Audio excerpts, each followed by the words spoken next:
The Return of Sherlock Holmes by Sir Arthur Conan Doyle. 2. The Adventure of the Norwood Builder. From the point of view of the criminal expert, said Mr. Sherlock Holmes, London has become a singularly uninteresting city since the death of the late lamented Professor Moriarty. I can hardly think that you would find many decent citizens to agree with you, I answered.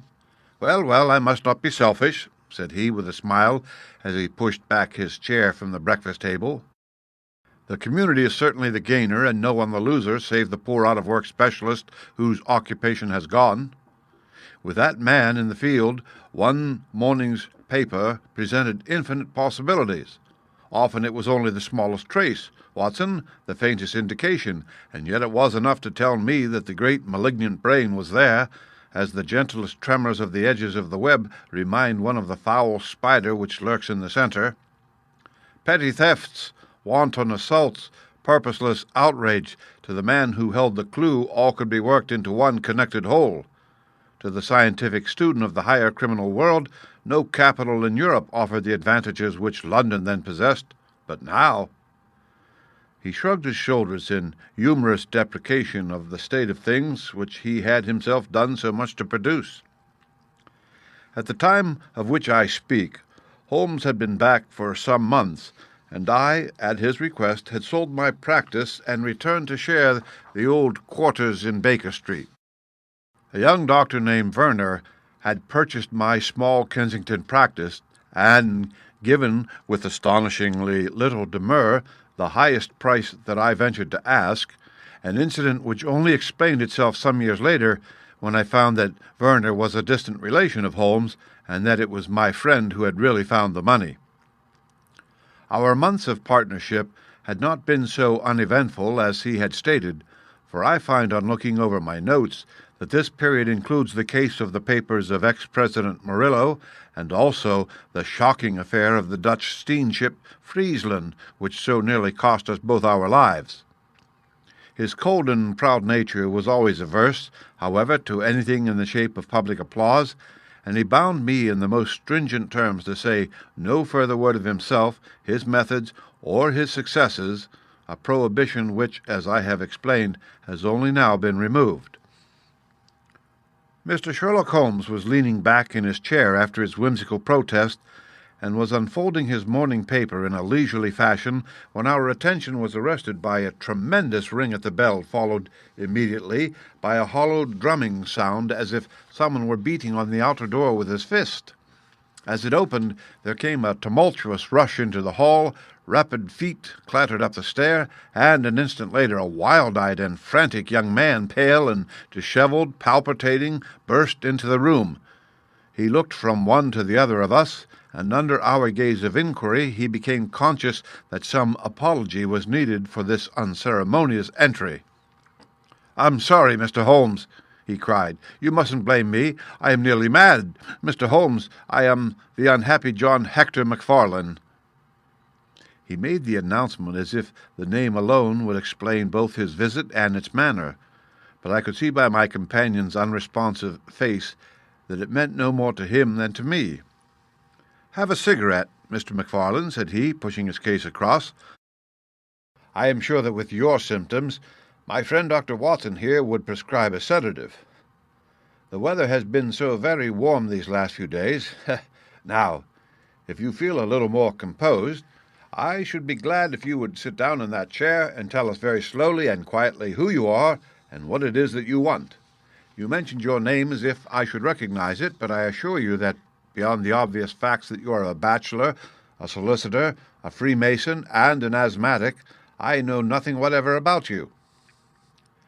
Familiar as I was with my friend's methods, it was not difficult for me to follow his deductions, and to observe the untidiness of attire, the sheaf of legal papers, the watch-charm, and the breathing which had prompted them. Our client, however, stared in amazement. "Yes, I am all that, Mr. Holmes, and in addition I am the most unfortunate man at this moment in London. For heaven's sake, don't abandon me, Mr. Holmes. If they had come to arrest me before I finished my story, make them give me time so that I might tell you the whole truth. I could go to jail happy if I knew that you were working for me outside." "Arrest you?" said Holmes. "That is really most interesting. On what charge do you expect to be arrested?" "Upon the charge of murdering Mr. Jonas Oldacre of Lower Norwood." My companion's expressive face showed a sympathy which was not, I am afraid, entirely unmixed with satisfaction. "Dear me," said he, "it was only this moment at breakfast that I was saying to my friend Dr. Watson that sensational cases had disappeared out of our papers." Our visitor stretched forward a quivering hand and picked up the Daily Telegraph, which still lay upon Holmes' knee. "If you had looked at it, sir, you would have seen at a glance what the errand is on which I have come to you this morning. I feel as if my name in my misfortune must be in every man's mouth." He turned it over to expose the central page. "Here it is, and with your permission I will read it to you. Listen to this, Mr. Holmes. The headlines are: 'Mysterious Affair at Lower Norwood. Disappearance of a well-known builder. Suspicion of murder and arson. A clue to the criminal.' That is the clue which they are already following, Mr. Holmes, and I know that it leads infallibly to me. I have been followed from London Bridge Station, and I am sure that they are only waiting for the warrant to arrest me. It will break my mother's heart. It will break her heart." He wrung his hands in an agony of apprehension and swayed backwards and forwards in his chair. I looked with interest upon this man, who was accused of being the perpetrator of a crime of violence. He was flaxen-haired and handsome in a washed-out negative fashion, with frightened blue eyes and a clean-shaven face, with a weak, sensitive mouth. His age may have been about 27, his dress and bearing that of a gentleman. From the pocket of his light summer overcoat protruded the bundle of endorsed papers which proclaimed his profession. "We must use what time we have," said Holmes. "Watson, would you have the kindness to take the paper and to read me the paragraph in question?"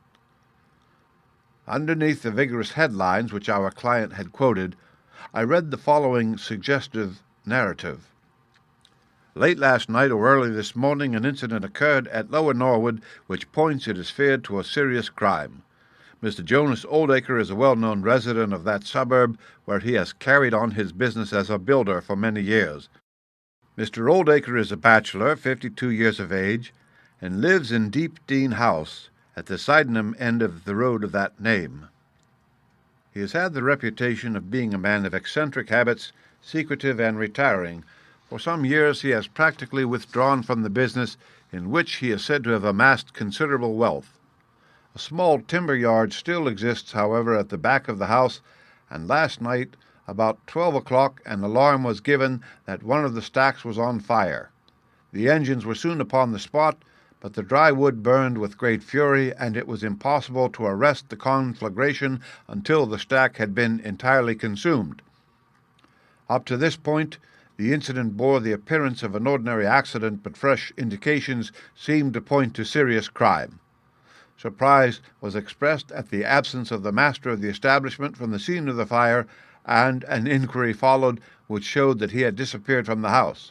An examination of his room revealed that the bed had not been slept in, that a safe which stood in it was open, that a number of important papers were scattered about the room, and finally that there were signs of a murderous struggle, slight traces of blood being found within the room, and an oaken walking stick which also showed stains of blood upon the handle. It is known that Mr. Jonas Oldacre had received a late visitor in his bedroom upon that night, and the stick found has been identified as the property of this person, who is a young London solicitor named John Hector McFarlane, Jr., partner of Graham and McFarlane of 426 Gresham Building, E.C. The police believe that they have evidence in their possession which supplies a very convincing motive for the crime, and altogether it cannot be doubted that sensational developments will follow. Later, it is rumored, as we go to press, that Mr. John Hector McFarlane has actually been arrested on the charge of the murder of Mr. Jonas Oldacre. It is at least certain that a warrant has been issued. There have been further and sinister developments in the investigation at Norwood. Besides the signs of a struggle in the room of the unfortunate builder, it is now known that the French windows of his bedroom, which is on the ground floor, were found to be open, that there were marks as if some bulky object had been dragged across to the woodpile, and finally it is asserted that charred remains have been found among the charcoal ashes of the fire. The police theory is that a most sensational crime has been committed, that the victim was clubbed to death in his own bedroom, his papers rifled, and his dead body dragged across to the wood stack, which was then ignited so as to hide all traces of the crime. The conduct of the criminal investigation has been left in the experienced hands of Inspector Lestrade of Scotland Yard, who is following up the clues with his accustomed energy and sagacity. Sherlock Holmes listened with closed eyes and fingertips together to this remarkable account. "The case has certainly some points of interest," said he in his languid fashion. "May I ask in the first place, Mr. MacFarlane, how it is that you are still at liberty, since there appears to be enough evidence to justify your arrest?" "I live at Torrington Lodge, Blackheath, with my parents, Mr. Holmes, but last night, having to do business very late with Mr. Jonas Oldacre, I stayed at an hotel in Norwood and came to my business from there. I knew nothing of this affair until I was in the train, when I read what you have just heard. I at once saw the horrible danger of my position, and I hurried to put the case into your hands. I have no doubt that I should have been arrested either at my city office or at my home. A man followed me from London Bridge Station, and I have no doubt— Great heavens, what is that?" It was a clang of the bell, followed instantly by heavy steps upon the stair. A moment later our old friend Lestrade appeared in the doorway. Over his shoulder I caught a glimpse of one or two uniformed policemen outside. "Mr. John Hector MacFarlane," said Lestrade. Our unfortunate client rose with a ghastly face. "I arrest you for the wilful murder of Mr. Jonas Oldacre of Lower Norwood." MacFarlane turned to us with a gesture of despair, and sank into his chair once more like one who is crushed. "One moment, Lestrade," said Holmes. "Half an hour more or less can make no difference to you, and the gentleman was about to give us an account of this very interesting affair, which might aid us in clearing it up." "I think there will be no difficulty in clearing it up," said Lestrade grimly. "None the less, with your permission, I should be much interested to hear his account." "Well, Mr. Holmes, it is difficult for me to refuse you anything, for you have been of use to the force once or twice in the past, and we owe you a good turn at Scotland Yard," said Lestrade. "At the same time, I must remain with my prisoner, and I am bound to warn him that anything he may say will appear in evidence against him." "I wish nothing better," said our client. "All I ask is that you should hear and recognize the absolute truth." Lestrade looked at his watch. "I'll give you half an hour," said he. "I must explain first," said MacFarlane, "that I knew nothing of Mr. Jonas Oldacre. His name was familiar to me, for many years ago my parents were acquainted with him, but they drifted apart. I was very much surprised, therefore, when yesterday, about 3 o'clock in the afternoon, he walked into my office in the city. But I was still more astonished when he told me the object of his visit. He had in his hand several sheets of a notebook covered with scribbled writing. Here they are," and he laid them on my table. "Here is my will," said he. "I want you, Mr. MacFarlane, to cast it into proper legal shape. I will sit here while you do so." I set myself to copy it, and you can imagine my astonishment when I found that, with some reservations, he had left all his property to me. He was a strange little ferret-like man with white eyelashes, and when I looked up at him, I found his keen grey eyes fixed upon me with an amused expression. I could hardly believe my own senses as I read the terms of the will, but he explained that he was a bachelor with hardly any living relation, that he had known my parents in his youth, and that he had always heard of me as a very deserving young man, and was assured that his money would be in worthy hands. Of course, I could only stammer out my thanks. The will was duly finished, signed, and witnessed by my clerk. This is it on the blue paper, and these slips, as I have explained, are the rough draft. Mr. Jonas Oldacre then informed me that there were a number of documents, building leases, title deeds, mortgages, scrip, and so forth, which it was necessary that I should see and understand. He said that his mind would not be easy until the whole thing was settled, and he begged me to come out to his house at Norwood that night, bringing the will with me, and to arrange matters. Remember, my boy, not one word to your parents about the affair until everything is settled. We will keep it as a little surprise for them. He was very insistent upon this point, and made me promise it faithfully. You can imagine, Mr. Holmes, that I was not in a humour to refuse him anything that he might ask. He was my benefactor, and all my desire was to carry out his wishes in every particular. I sent a telegram home, therefore, to say that I had important business on hand, and that it was impossible for me to say how late I might be. Mr. Oldacre had told me that he would like me to have supper with him at 9, as he might not be home before that hour. I had some difficulty in finding his house, however, and it was nearly half-past before I reached it. I found him— "One moment," said Holmes. "Who opened the door?" "A middle-aged woman who was, I suppose, his housekeeper."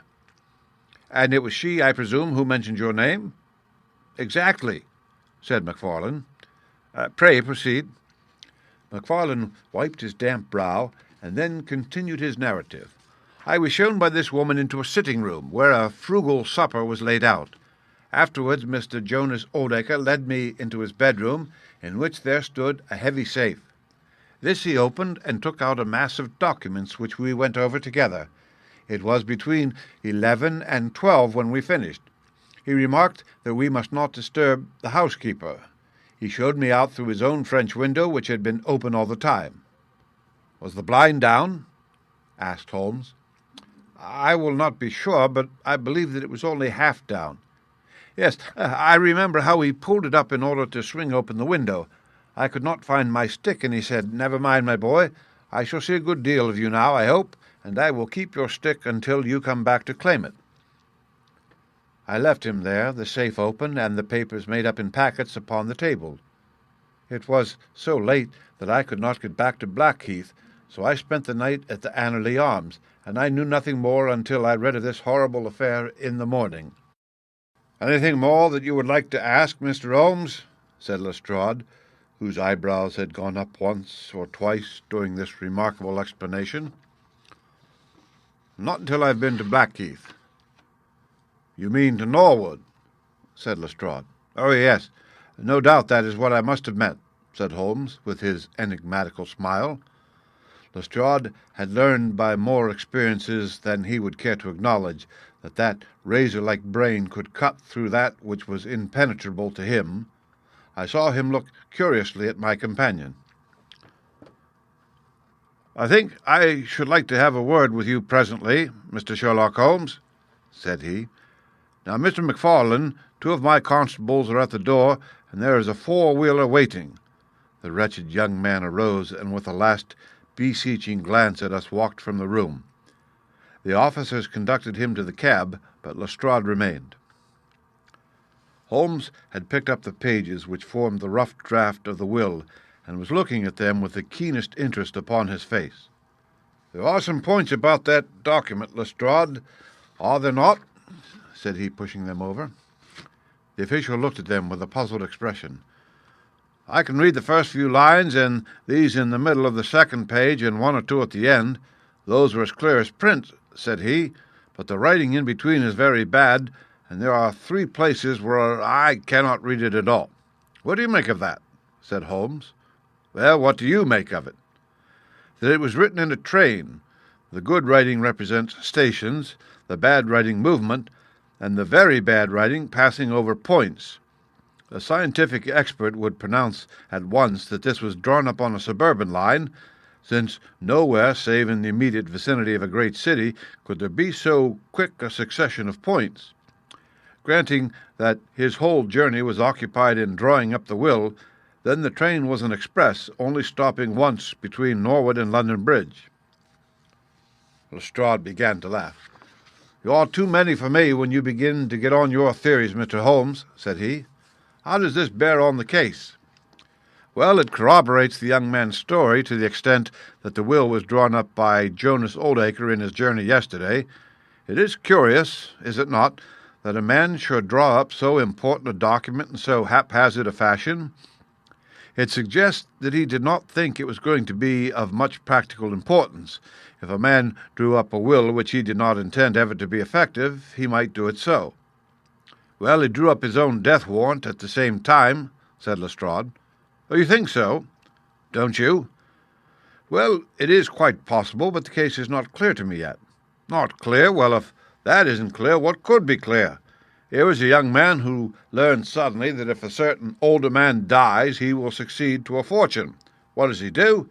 He says nothing to anyone, but he arranges that he shall go out on some pretext to see his client that night. He waits until the only other person in the house is in bed, and then in the solitude of a man's room he murders him, burns his body in the woodpile, and departs to a neighbouring hotel. The bloodstains in the room and also on the stick are very slight.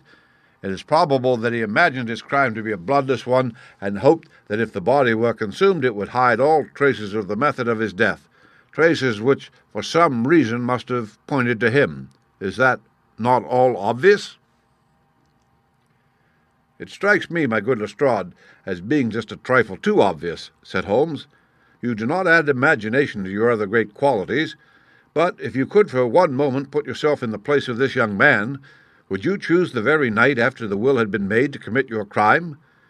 Would it not seem dangerous to you to make so very close a relation between the two incidents? Again, would you choose an occasion when you are known to be in the house, when a servant has let you in? And finally, would you take the great pains to conceal the body, and yet leave your own stick as a sign that you were the criminal?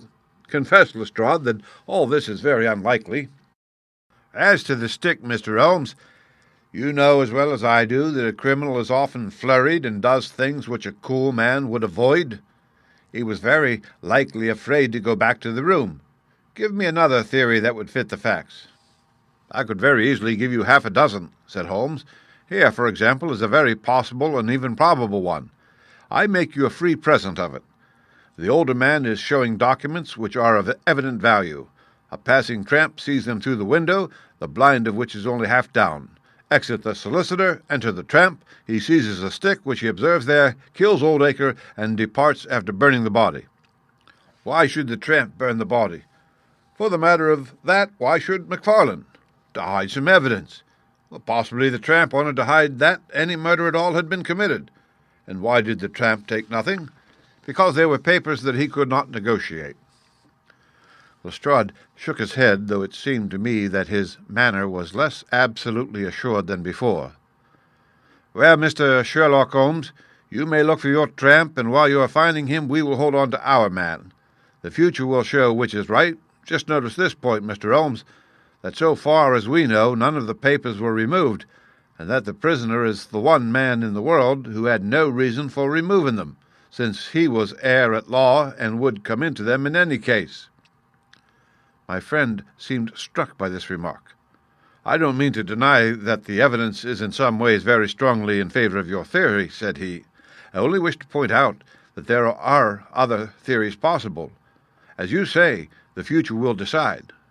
Good morning. I dare say that in the course of the day I shall drop in at Norwood and see how you are getting on.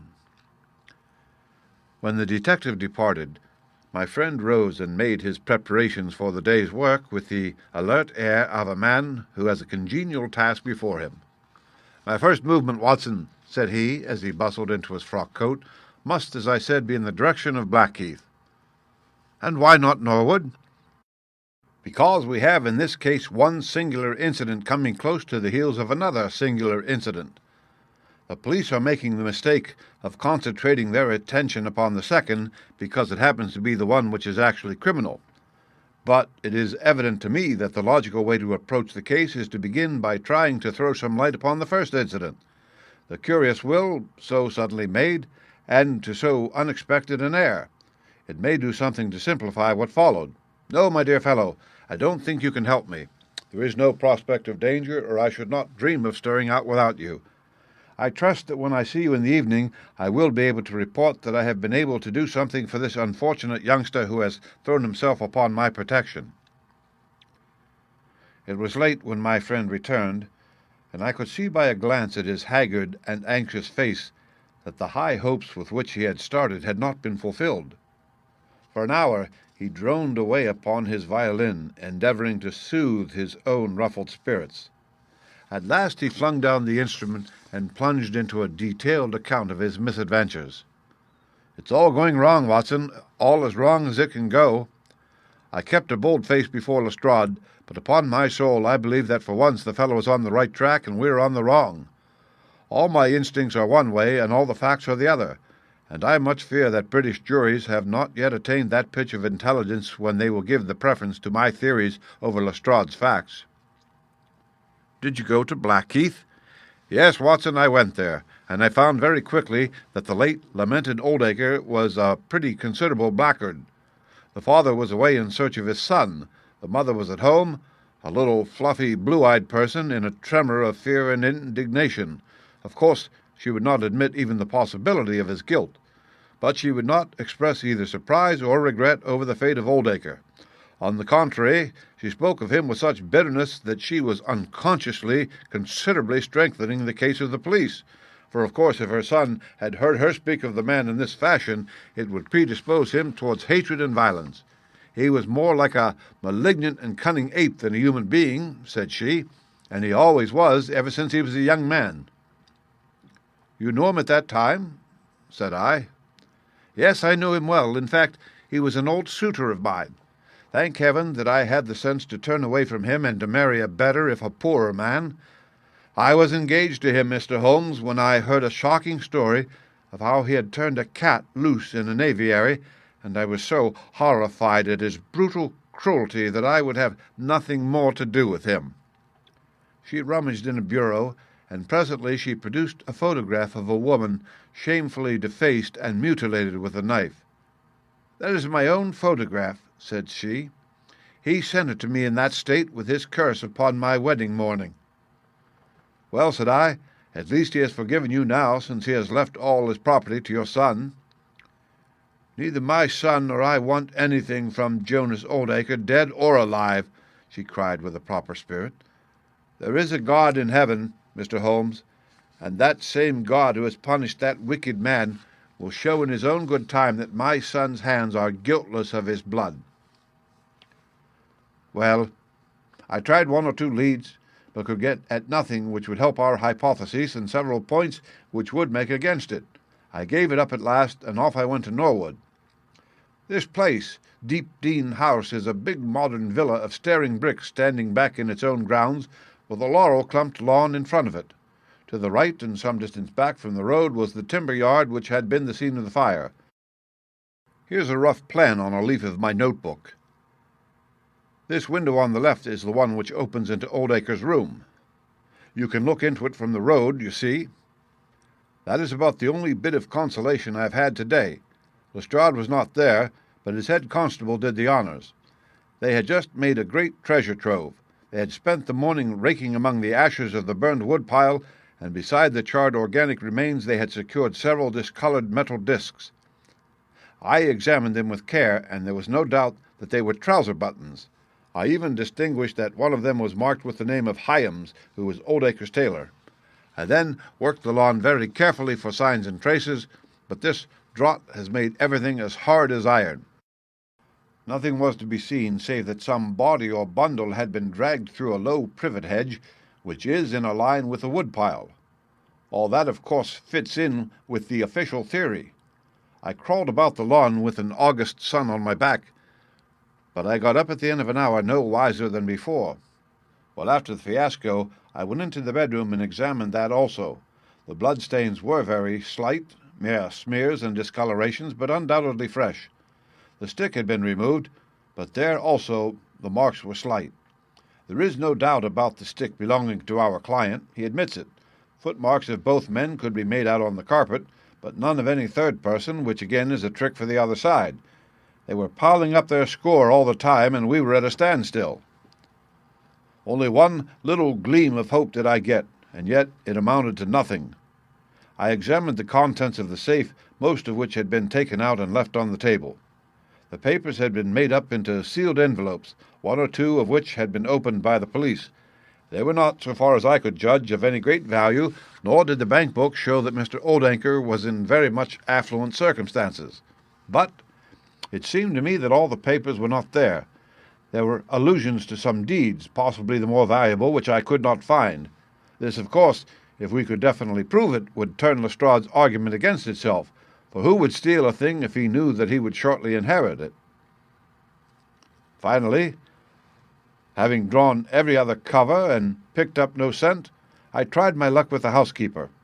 Mrs. Lexington is her name, a little, dark, silent person with suspicious and sidelong eyes. She could tell us something if she would, I am convinced of it, but she was as close as wax. Yes, she had let Mr. MacFarlane in at 9:30. She wished her hand had withered before she had done so. She had gone to bed at 10:30. Her room was at the other end of the house, and she could hear nothing of what passed. Mr. MacFarlane had left his hat and, to the best of her belief, his stick in the hall. She had been awakened by the alarm of fire. Her poor, dear master had certainly been murdered. Had he any enemies? Well, every man had enemies, but Mr. Oldanker kept himself very much to himself and only met people in the way of business. She had seen the buttons and was sure that they belonged to the clothes which he had worn last night.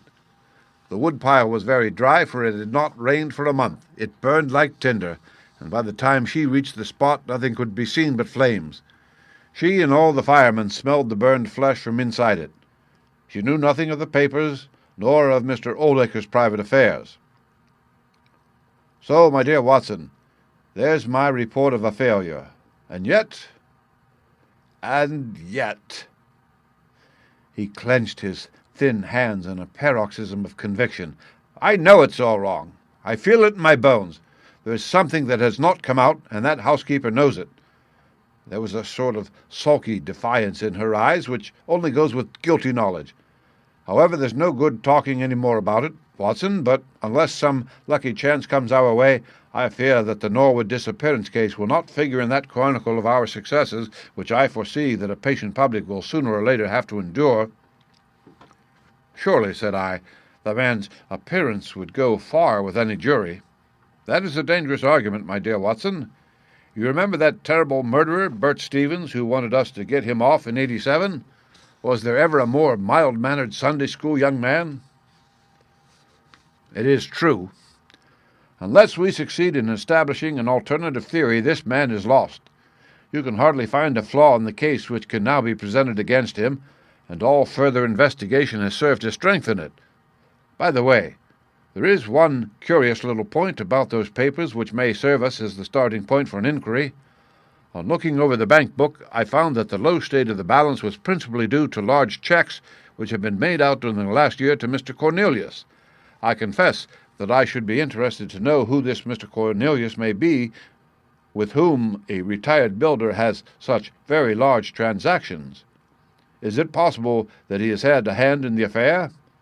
Cornelius might be a broker, but we have found no script to correspond with these large payments.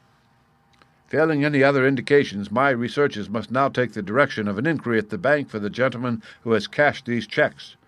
But I fear, my dear fellow, that our case will end ingloriously by Lestrade hanging our client, which will certainly be a triumph for Scotland Yard. I do not know how far Sherlock Holmes took any sleep that night, but when I came down to breakfast I found him pale and harassed, his bright eyes the brighter for the dark shadows round them. The carpet round his chair was littered with cigarette ends, and with the early editions of the morning papers. An open telegram lay upon the table. "What do you think of this, Watson?" he asked, tossing it across. It was from Norwood, and ran as follows. "Important, fresh evidence to hand. MacFarlane's guilt definitely established. Advise you to abandon case. Lestrade." "This sounds serious," said I. "It is Lestrade's little cock-a-doodle of victory," Holmes answered, with a bitter smile. "And yet it may be premature to abandon the case. After all, important fresh evidence is a two-edged thing, and may possibly cut in a very different direction to that which Lestrade imagines. Take your breakfast, Watson, and we will go out together and see what we can do. I feel as if I shall need your company and your moral support today." My friend had no breakfast himself, for it was one of his peculiarities that in his more intense moments he would permit himself no food, and I have known him presume upon his iron strength until he has fainted from pure inanition. "At present I cannot spare energy and nerve force for digestion," he would say, in answer to my medical remonstrances. I was not surprised, therefore, when this morning he left his untouched meal behind him and started with me for Norwood. A crowd of morbid sightseers were still gathered around Deepdene House, which was just a suburban villa as I had pictured. Within the gates Lestrade met us, his face flushed with victory, his manner grossly triumphant. "Well, Mr. Holmes, have you proved us to be wrong yet? Have you found your tramp?" he cried. "I have formed no conclusion whatever," my companion answered. "But we formed ours yesterday, and now it proves to be correct. So you must acknowledge that we have been a little in front of you this time, Mr. Holmes." "You certainly have the air of something unusual having occurred," said Holmes. Lestrade laughed loudly. "You don't like being beaten any more than the rest of us do," said he. "A man can't expect always to have it his own way, can he, Dr. Watson? Step this way, if you please, gentlemen, and I think I can convince you once and for all that it was John McFarlane who did this crime." He led us through the passage and out into a dark hall beyond. "This is where young McFarlane must have come out to get his hat after the crime was done," said he. "Now look at this." With dramatic suddenness he struck a match, and by its light exposed a stain of blood upon the whitewashed wall. As he held the match nearer, I saw that it was more than a stain. It was the well-marked print of a thumb. "Look at that with your magnifying glass, Mr. Holmes." "Yes, I am doing so. You are aware that no two thumb marks are alike? I have heard something of the kind." "Well, then, will you please compare that print with this wax impression of young McFarlane's right thumb taken by my orders this morning?" As he held the waxen print close to the blood-stain, it did not take a magnifying glass to see that the two were undoubtedly from the same thumb. It was evident to me that our unfortunate client was lost. "That is final," said Lestrade. "Yes, that is final," I involuntarily echoed. "It is final," said Holmes. Something in his tone caught my ear, and I turned to look at him. An extraordinary change had come over his face. It was writhing with inward merriment. His two eyes were shining like stars. It seemed to me that he was making desperate attempts to restrain a convulsive attack of laughter. Dear me, he said at last. "Well, now, who would have thought it? And how deceptive appearances may be, to be sure. Such a nice young man to look at. It is a lesson to us not to trust our own judgment, is it not, Lestrade?" "Yes, some of us are a little too much inclined to be cocksure, Mr. Holmes," said Lestrade. "The man's insolence was maddening, but we could not resent it. What a providential thing that this young man should press his right thumb against the wall in taking his hat from the peg. Such a very natural action, too, if you come to think of it." Holmes was outwardly calm, but his whole body gave a wriggle of suppressed excitement as he spoke. "By the way, Lestrade, who made this remarkable discovery?" "It was the housekeeper, Mrs. Lexington, who drew the night constable's attention to it." "Where was the night constable?" "He remained on guard in the bedroom where the crime was committed, so as to see that nothing was touched." "But why didn't the police see this mark yesterday?" "Well, we had no particular reason to make a careful examination of the hall. Besides, it's not in a very prominent place, as you see." No, of course not. I suppose there is no doubt that the mark was there yesterday?" Lestrade looked at Holmes as if he thought he was going out of his mind. I confess that I was myself rather surprised both at his hilarious manner and at his rather wild observation. "I don't know whether you think that McFarlane came out of jail in the dead of the night in order to strengthen the evidence against himself," said Lestrade. I leave it to any expert in the world whether that is not the mark of his thumb."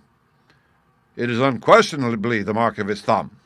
"There, that's enough," said Lestrade. "I am a practical man, Mr. Holmes, and when I have got my evidence, I come to my conclusions. If you have anything to say, you will find me writing my report in the sitting-room." Holmes had recovered his equanimity, though I still seemed to detect gleams of amusement in his expression. "Dear me, this is a very sad development, Watson, is it not?" said he. "And yet there are singular points about it which hold out some hopes for our client." "I am delighted to hear it," said I heartily. "I was afraid it was all up with him." "I would hardly go so far as to say that, my dear Watson.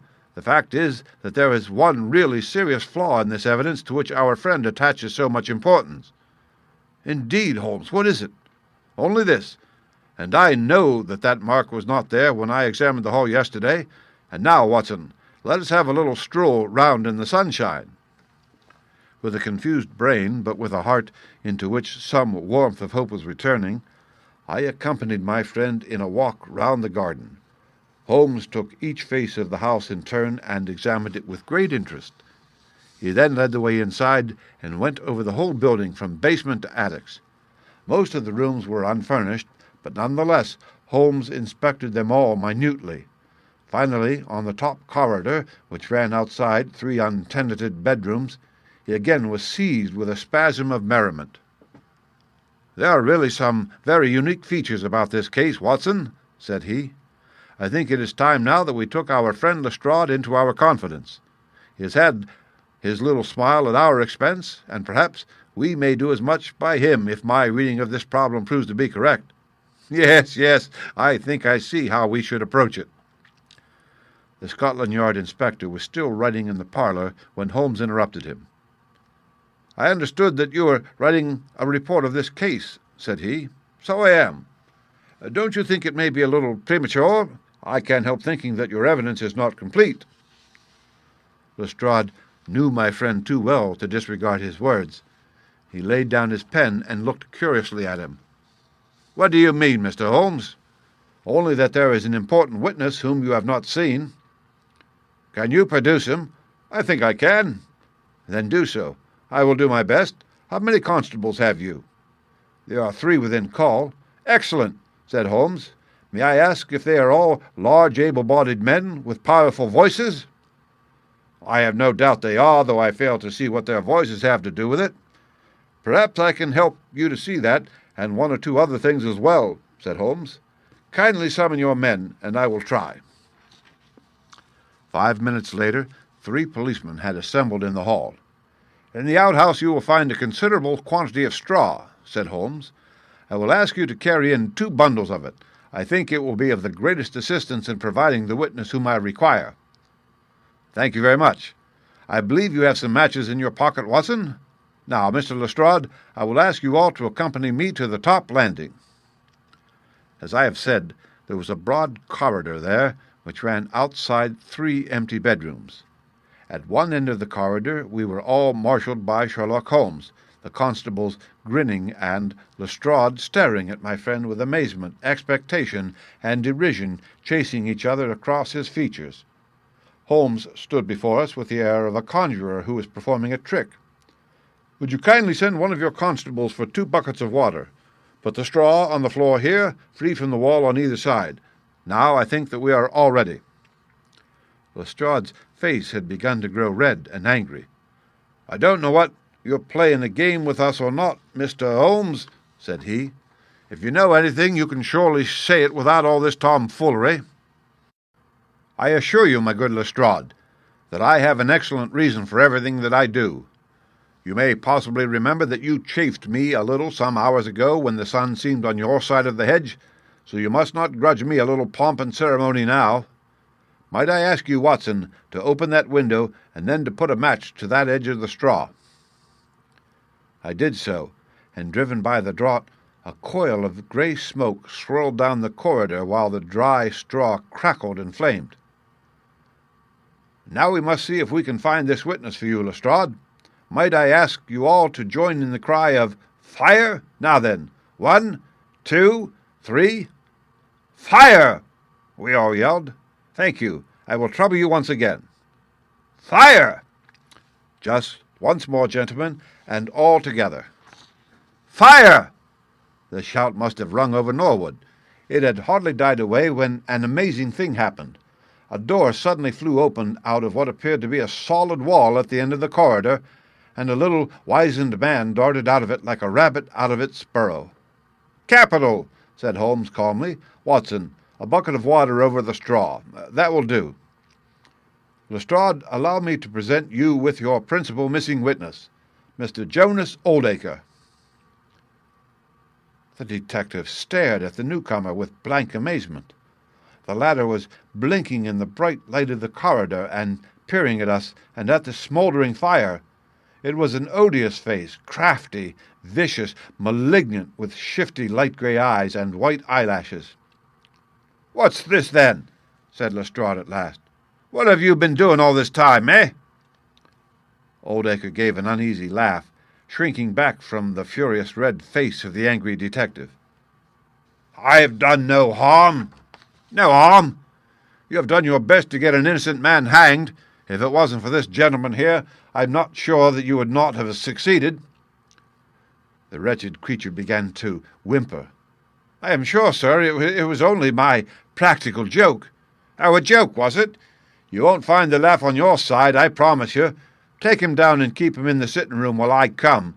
Mr. Holmes," he continued when they had gone, "I could not speak before the constables, but I don't mind saying in the presence of Dr. Watson that this is the brightest thing that you have done yet, though it is a mystery to me how you did it. You have saved an innocent man's life, and you have prevented a very grave scandal which would have ruined my reputation in the force." Holmes smiled and clapped Lestrade upon the shoulder. "Instead of being ruined, my good sir, you will find that your reputation has been enormously enhanced. Just make a few alterations in that report which you were writing, and they will understand how hard it is to throw dust in the eyes of Inspector Lestrade."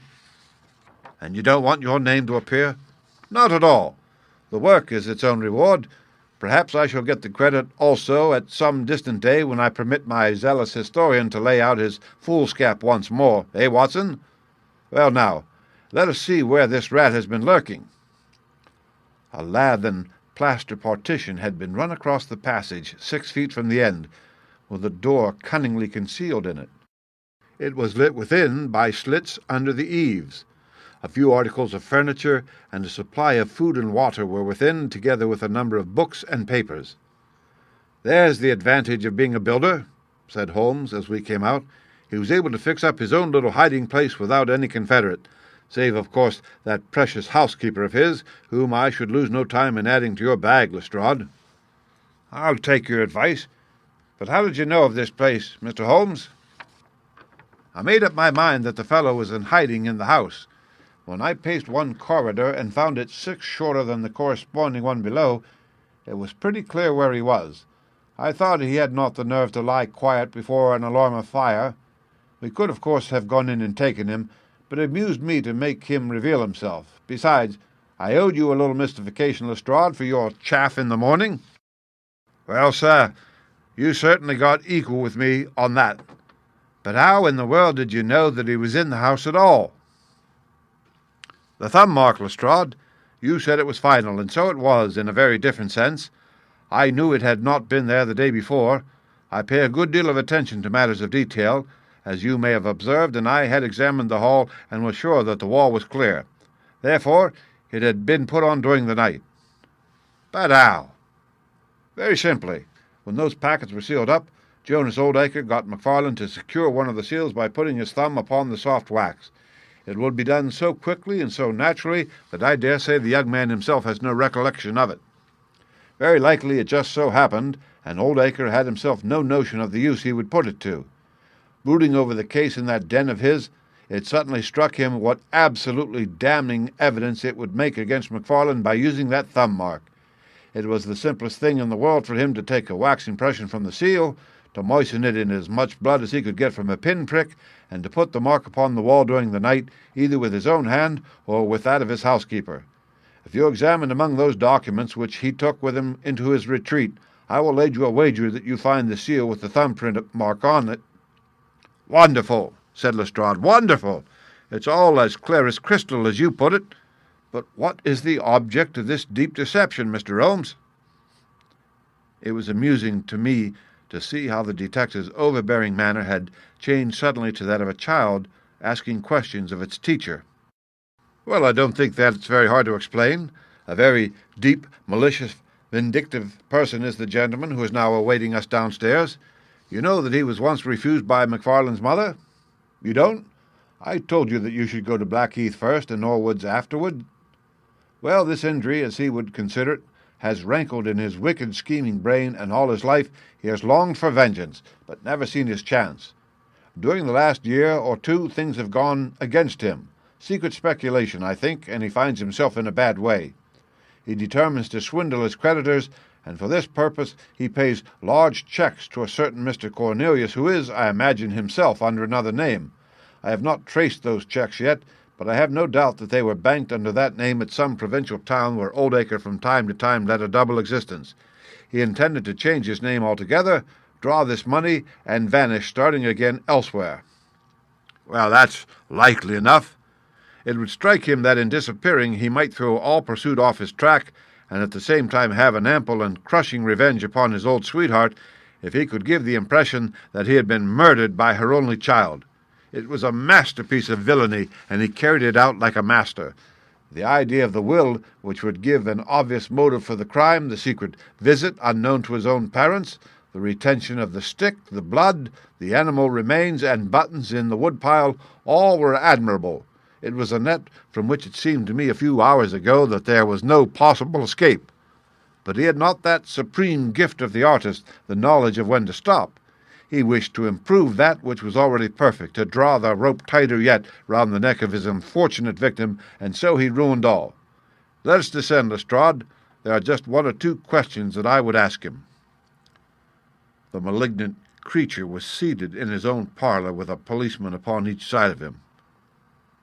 "It was a joke, my good sir, a practical joke, nothing more," he whined incessantly. "I assure you, sir, that I simply concealed myself in order to see the effect of my disappearance, and I am sure that you would not be so unjust as to imagine that I would have allowed any harm to befall poor young Mr. Macfarlane."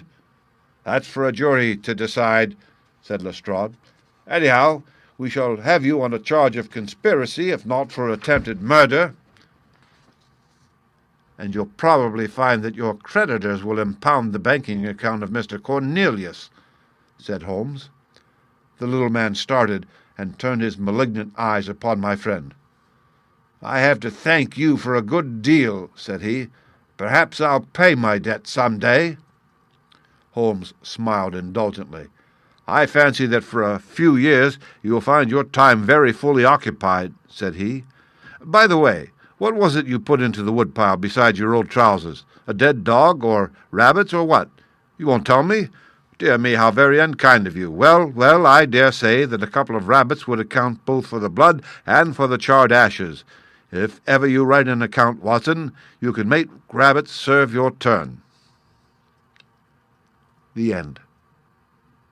Read by Rick Kishner for Lit2Go on the web at fcit.usf.edu.